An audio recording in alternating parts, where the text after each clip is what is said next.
اعوذ باللہ من الشیطان الرجیم بسم اللہ الرحمن الرحیم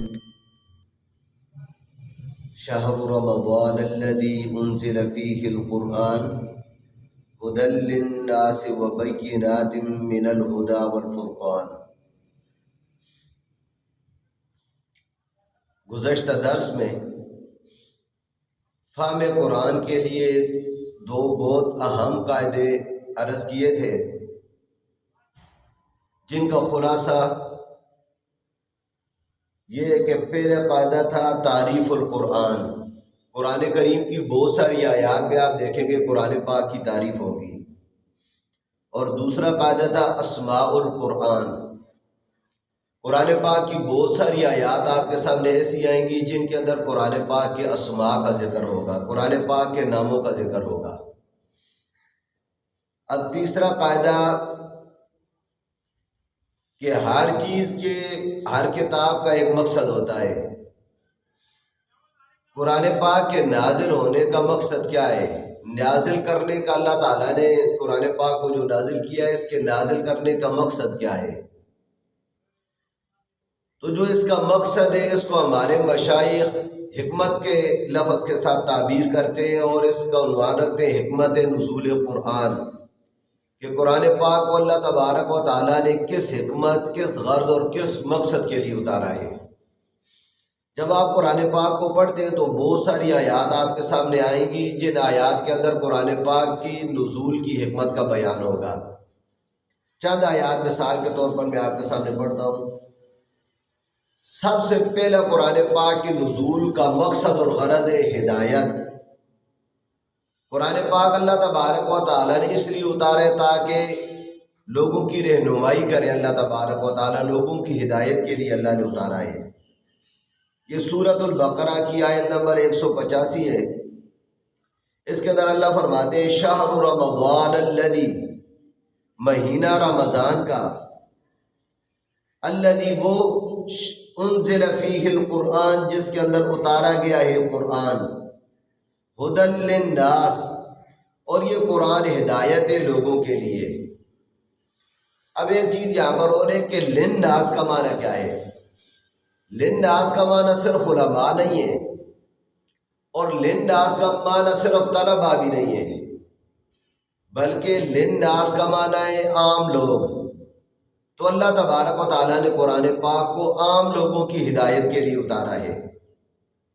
اب عام لوگوں کو قرآن پاک سے کس طرح ہدایت ہوگی؟ جب آدمی ان پر یہ پابندی لگا دے کہ جب تک کسی آدمی کے پاس 16 علوم نہ ہو وہ قرآن پاک کا ترجمہ نہیں سیکھ سکتا، تو پھر عام لوگوں کو قرآن پاک سے کس طرح ہدایت حاصل کریں گے؟ تو قرآن کریم سے عام لوگوں کو ہدایت تب ہی ہوگی جب عام لوگوں کے سامنے قرآن پاک بیان کیا جائے، ان کو سکھایا جائے، ان کو سنایا جائے۔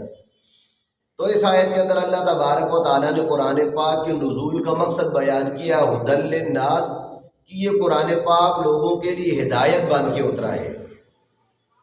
دوسری آیت سورۃ الجن کے اندر، اس آیت کے اندر بھی اللہ تبارک و تعالیٰ نے قرآن پاک کے نزول کا یہی مقصد بیان کیا ہے۔ قُلْ أُوحِيَ إِلَيَّ أَنَّهُ اسْتَمَعَ نَفَرٌ مِّنَ الْجِنِّ فَقَالُوا إِنَّا سَمِعْنَا قُرْآنًا عَجَبًا يَهْدِي إِلَى الرُّشْدِ فَآمَنَّا بِهِ۔ اللہ فرماتے ہیں قل کہہ دیجئے، اوحی الیہ، وحی کی گئی ہے میری طرف، انہو بے شک شان یہ ہے کہ استمع نفر من الجن، کہ کان لگا کر سنا جنات کی ایک جماعت نے قرآن کو، فقالوا بس انہوں نے کہا انا سمعنا قرآنا عجبا، بے شک ہم نے سنا ایک عجیب قرآن، اور اس پہ عجیب کیا ہے؟ یہدی الی الرشد، وہ قرآن ہدایت دیتا ہے، رہنمائی کرتا ہے، الی الرشد، ہدایت کی طرف، اچھائی کی طرف۔ تو اب اس آیت کے اندر بھی اللہ تبارک و تعالیٰ نے قرآن پاک کے نزول کا مقصد اور غرض بیان کی ہے کہ قرآن پاک کے نزول کا مقصد اور غرض کیا ہے؟ یہ قرآن پاک عام لوگوں کے لیے ہدایت بن کے اترا ہے۔ اور قرآن پاک کی نزول کا دوسرا مقصد اور غرض کیا ہے؟ تاکہ یہ قرآن پاک لوگوں کے درمیان اختلافی مسائل کے اندر فیصلہ کرے۔ اللہ پاک نے پیغمبر پاک صلی اللہ تعالیٰ علیہ وسلم کو بھی فرمایا، یہ سورۃ النساء اور سورۃ النساء کی آیت نمبر 5، اس کے اندر اللہ فرماتے ہیں اِنَّا أَنزَلْنَا إِلَيْكَ الْكِتَابَ بِالْحَقِّ لِتَحْكُمَ بَيْنَ النَّاسِ بِمَا أَرَاكَ اللَّهُ، کہ بے شک ہم نے اتاری ہے آپ کی طرف یہ کتاب قرآن بالحق کے حق کے ساتھ، یعنی سچی۔ کیوں اتاری ہے؟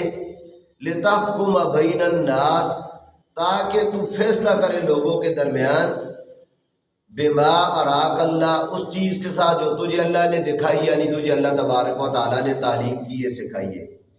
اس آیت کے اندر اللہ تبارک و تعالیٰ نے قرآن پاک کا جو مقصد اور قرآن پاک کے جو نزول کی غرض بیان کی ہے، وہ ہے اختلافی مسائل کے اندر قرآن پاک کے ذریعے فیصلہ کرنا۔ سورۃ الشورى کی آیت نمبر 10 کے اندر بھی اللہ تعالیٰ نے قرآن پاک کے نزول کی یہی غرض بیان کی۔ اللہ فرماتے ہیں وَمَا اخْتَلَفْتُمْ فِيهِ مِنْ شَيْءٍ فَحُكْمُهُ إِلَى اللَّهِ، اور وہ جس چیز کے اندر بھی تم اختلاف کرو، فَحُكْمُهُ إِلَى اللَّهِ، تو اس کا فیصلہ ہے اللہ کی طرف، یعنی اللہ تعالیٰ کی کتاب کی طرف۔ علامہ ابن کثیر اس آیت کے نیچے لکھتے ہیں، یہ سورہ شورى کی آیت نمبر 10 کے نیچے کہتے ہیں فَاللَّهُ هُوَ الْحَاكِمُ فِيهِ بِكِتَابِهِ وَبِسُنَّةِ نَبِيِّهِ، کہ ہر اختلافی مسئلے کے اندر اللہ تعالیٰ کی ذات فیصلہ کرنے والی ہے۔ کس کے ذریعے؟ اللہ فیصلہ کرنے کے لیے خود اترنے والا نہیں ہے، بلکہ اللہ فیصلہ کرے گا اپنی کتاب کے ذریعے، قرآن کے ذریعے، اور اپنے پیغمبر پاک صلی اللہ تعالیٰ علیہ وسلم کی سنت کے ذریعے۔ تو اس آیت کے اندر بھی اللہ تبارک و تعالیٰ نے قرآن پاک کے نزول کا مقصد بیان کیا، اختلافی مسائل کے اندر فیصلہ کرنا۔ اور ایک اور جگہ اللہ پاک فرماتے ہیں فَإِن تَنَازَعْتُمْ فِي شَيْءٍ فَرُدُّوهُ إِلَى اللَّهِ وَالرَّسُولِ، کہ جب کسی مسئلے کے اندر تمہارا اختلاف ہو جائے، فَرُدُّوهُ إِلَى اللَّهِ، تو اس مسئلے کو لوٹاؤ اللہ کی طرف، إِلَى كِتَابِ اللَّهِ، یعنی اللہ تعالیٰ کی کتاب کی طرف۔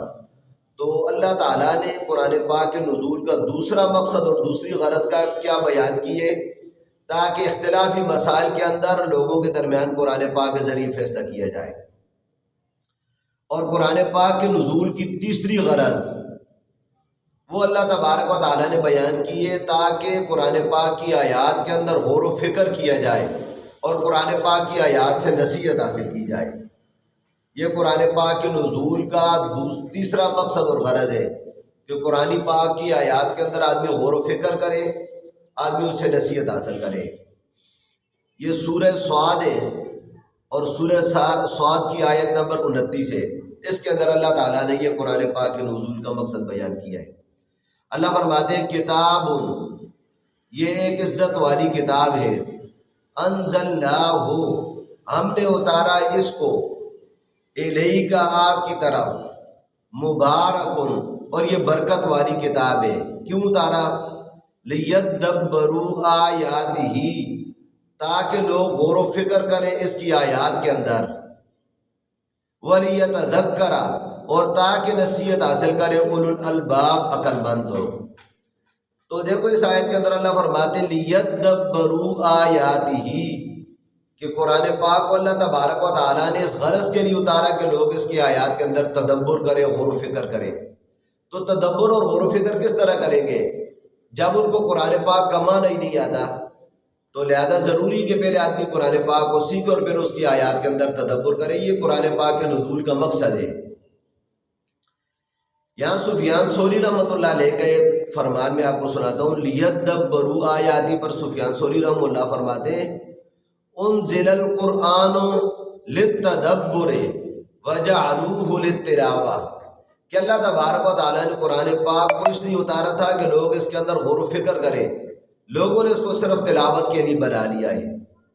اور اسی آیت کے نیچے علامہ قرطبی رحمۃ اللہ علیہ نے ایک بہت زبردست بات لکھی، وہ فرماتے ہیں وفی ھذا دلیل علی وجوب معرفۃ بمعانی القرآن، کہتے ہیں کہ اس آیت کے اندر اس بات پر دلیل ہے کہ قرآن پاک کی آیات اور قرآن پاک کے معنی کو سمجھنا اور سیکھنا یہ ہر آدمی پر واجب اور ضروری ہے۔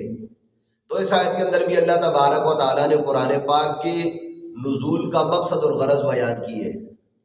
تو سبق کا خلاصہ یہ ہے، آج کے درس کا خلاصہ یہ ہے کہ بہت سارے قرآن پاک کی آیات آپ کے سامنے ایسی آئیں گی جن آیات کے اندر اللہ تبارک و تعالیٰ نے قرآن پاک کے نزول کا مقصد اور غرض بیان کی ہے۔ 3 اغراض اور قرآن پاک کے نزول کی 3 مقاصد میں نے اس درس میں عرض کیے ہیں، باقی مقاصد انشاءاللہ العزیز اگلے درس میں عرض کروں گا۔